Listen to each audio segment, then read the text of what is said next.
जेडा जहारी टिके समस्ते मो कविता शुणु। कवितार शीर्षक आह्वान।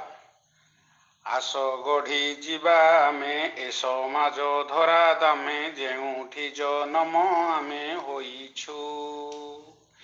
जेउ माटी मा कोले जेउ जाति भाषा बळे स्वतंत्र परिचयटी पाइछु। आस गढ़ी जीवा आमे ए समाज धरा धामे जेउठी जनम आमे होइछु।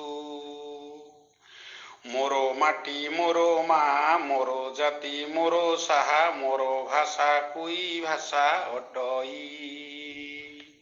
আজি मुही भूली गली पर को आपणा कली मो भाषा मते ओलटई डाकई।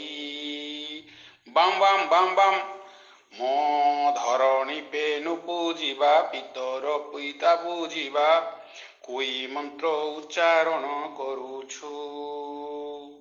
अछि आमर मंतर सर्व कल्याण भावर ताकू न जानी कि आजी भूलुछु।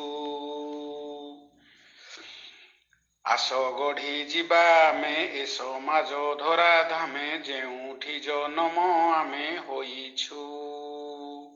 हेले जेते बड़ तुही बड़ भावना न थाई ज्ञान थाई अज्ञान रे रहुछु।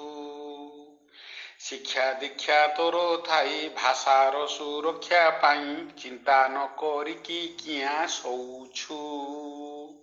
सबु बेले धन धन धन रे रखित मन पछकु न थरे केबे चाहुछु। निजे आलोकित होई अंधार रे लुचि रही समाज ठारू दूरेई जाउछु। उठिबो तोर समाज केमिति तू आज हेजो तो साहाଯ୍ୟ আজি आमे चाहुछु। आस गढ़ी जीवा आमे ए समाज धरा धामे जेउठी जनम आमे होइछु। जेउ माटी मा कोले जेउ जाति भाषा बळे स्वतंत्र परिचयटी पाइछु।